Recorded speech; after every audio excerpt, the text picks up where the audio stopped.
This is Morning Motivation for Educators on the B Podcast Network. Learn about all the shows at bpodcastnetwork.com. You'll hear from a variety of formal and informal educators who help put this podcast together. If you'd like to contribute your voice to this show, please go to morningmotivationedu.com to apply. I am Danielle Nuhfer, an educator for over 20 years who went up against 2 bouts of serious teacher burnout before finally realizing that I needed to share what worked and what didn't with educators everywhere. This is when Teaching Well was born. At Teaching Well, I partner with schools who recognize that when teacher well-being is prioritized, true teaching and learning can happen.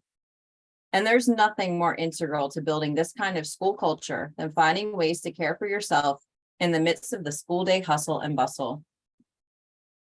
Building in these moments is what this show is all about and what I hope to bring to you each time I get the opportunity to speak with you here. So with that, let's begin. Today's morning motivation is all about ways to engage your self-care muscles, even when you don't feel motivated to do anything at all. So we're in the middle of the summer and you're either in a routine or you're finding your footing. Either way, you probably have a laundry list of things that you want to get accomplished this summer, but maybe you don't really feel like doing anything.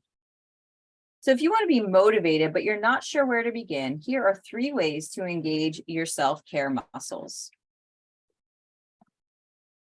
Remember, when motivation is low, motivation follows action rather than the other way around. When you put the action first, motivation follows.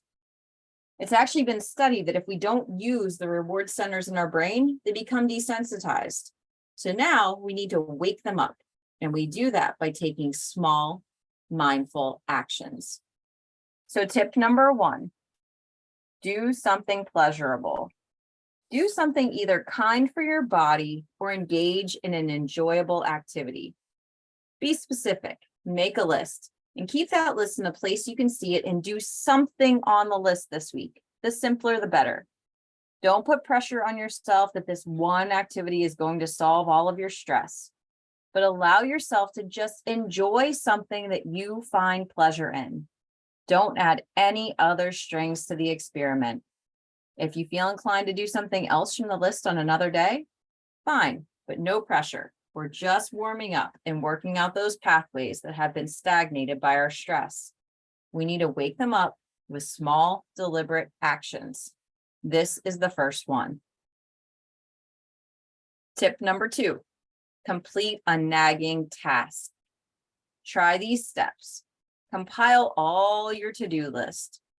Pause and think about what tasks have been festering and take the smallest step to beginning or finishing a task. When tasks add up, we can begin to feel helpless. By taking small steps, we begin to communicate with the deepest aspect of ourselves that we may not be as helpless as we thought. One way to work out our self-care muscles is to experience these little wins. You may not completely finish the task, but you will be moving in the direction you want to go.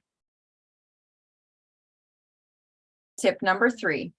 Bring a mindful awareness to any task you're doing today. Try these steps. Choose a mundane task that you do every day anyway. Walking, eating, brushing your teeth, washing the dishes, and pay attention to your senses and surroundings. Savor the moment and repeat. We all have tasks that we do on repeat, but by bringing mindful awareness to our tasks, we may begin to see the beauty in the little things in our lives.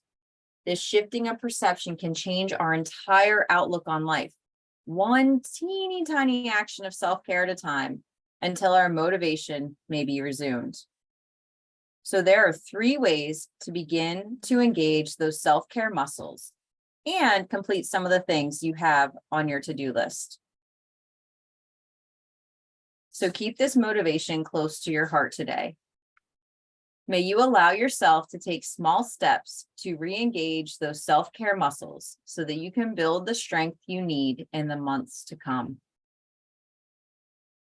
If this morning's motivation resonated with you, I'd love to connect more. You can find all the different ways we can partner together at teachingwell.life.